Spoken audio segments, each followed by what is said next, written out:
guys, how's it going? This is Jay from Sony Alpha Lab, and in this video I'm going to go over the Sony Nex-6. I just got done reviewing it. My full review is up on SonyAlphaLab.com. The body only goes for about $848 right now. Well, this camera's nice. It's really nice. It's got very good build quality. The skin texture, it's like a ballistic type plastic, impact resistant style. Articulating screen here, check this out, I'll show you the movement.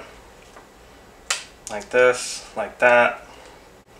And then it's got your EVF here, which is excellent, very good quality, good dynamic range, good color, no lag. Like you look at it and it's live. Like when you watch it, it's like live. There's no lag time or anything like that.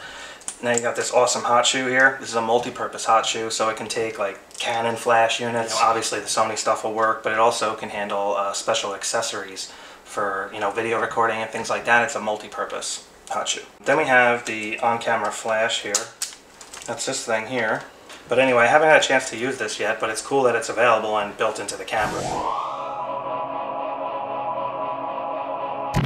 So the Sony Nex-6 takes an E-mount lens. It's got an E-mount on it, and I'll take this off. And this is your actual E-mount, and there's the sensor, APS-C 16 megapixel sensor. It's a new hybrid sensor. Well, it's got a new hybrid AF, I should call it, which means all the AF autofocus abilities come from the sensor because there's no mirror on this camera. It's mirrorless. So this particular sensor has new PDAF sensors and CDAF sensors, and they work together to make the focus faster and more accurate. And it works. It definitely works. It's faster than any other Nex I've used. We got the quick Navi controls. Let me go over that real quick.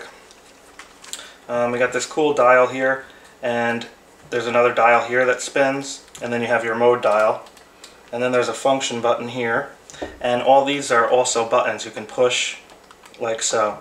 Now the function button you can custom configure. You can put a couple of different modes in there, like metering modes, things like that. Manual mode, for example, this dial controls the aperture and this dial controls the shutter speed, so it's really easy to work in manual mode without having to go into the menu, which is very nice.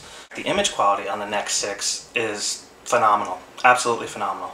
I'm not just saying that, it really is. Wait till you see it. This lens in particular is pretty good. I mean, it's okay. It's about $350 or something like that. And it's obviously going to give you a pretty solid result. But comparing it to a lens like this, obviously a lens like this is going to be better. I mean, just look at the size of it.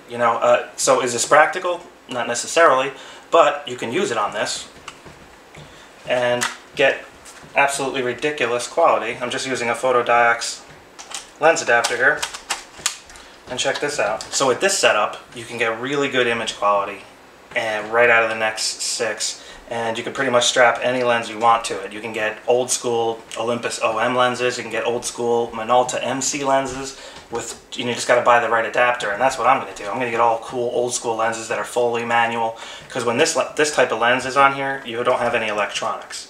They do make an electronic adapter for the Sony Nex. Metabones makes one and another company makes one, and supposedly they work pretty good. And then you will have actual working AF on your Canon lenses with your Nex camera. It's pretty amazing. This particular is this is a passive unit, so I have no power. So I don't have any IS, image stabilization, or aperture control. But what I can do is use my Canon camera and use the depth of field preview button, and I can preset this lens to whatever aperture I want, and then pop it off the Canon, and then it'll be stuck at like f4 or whatever, and then I can pop it on here at that aperture. And otherwise you have to shoot wide open, just so you know.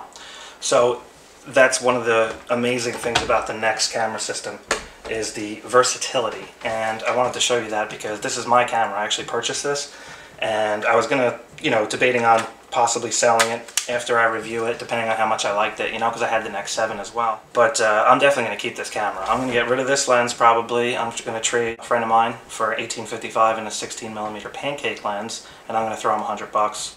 And then, so we're going to trade two lenses for one. He really wants this one. He wants to, he wants the power zoom. So hey, works out great. I personally don't like the power zoom. It just feels like weird when you're using it. That's just my opinion. And it's also hard. You can use the zoom ring too to control it. But, it's kind of hard, like harder than it needs to be sometimes to get where you want, like when I'm looking through the viewfinder and I'll try to use it and get it exactly where I want, like it just doesn't, let me put it this way, it's not as efficient as it can be with a manual focus, because I can just go and just get it exactly where I want, take the frame, boom. And don't seem to have that same control with this. Although it's pretty good. I mean, it's not bad, mind you, but when you're used to, you know, a manual focus, it's like for years of use, you know, you're so used to. And then you come to this and it's like, it's like, all right, well, it's cool. It's great for video because, you know, it's smooth and it's consistent, you know, which is hard to do with a manual lens, obviously. Has a really good advantage when it comes to that. But anyway, the other thing I wanted to go over quick is the battery compartment area. I got the battery in there. Pops out. Memory card goes right next to it. I don't have one in there right now. And then you have your tripod mount right here, where you can mount your tripod. I told you about it in the review, and I wanted to show it to you. You screw it on like this, right? Pretty much all quick release plates look like this, for the most part.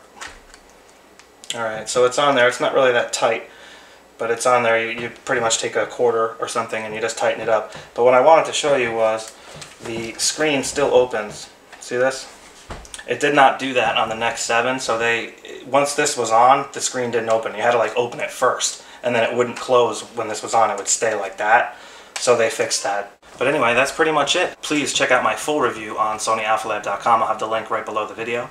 And also, if you want to support Sony Alpha Lab and keep these reviews coming, I would greatly appreciate it. You can do that by simply clicking on the links on the review itself. You could just come to my site, click the Amazon banner, and then do your shopping. And it'll give us like a referral credit for, you know, you clicking us first. It's not going to cost you any more, but it just simply gives us a credit and a couple pennies per, depending on what you buy. And that's how we keep the website going and we keep camera equipment coming. So anyway, I greatly appreciate that, and I hope you guys have a nice day. If you guys ever have any questions, you need some advice on lenses, whatever, feel free to ask me. If I don't know, I will absolutely tell you, and I will try to find out the answer. You know, I have a lot of connections these days with, you know, cameras and stuff, so I can find the answer out for you pretty quick. That's pretty much it, guys. I will catch up with you later. Have a good one.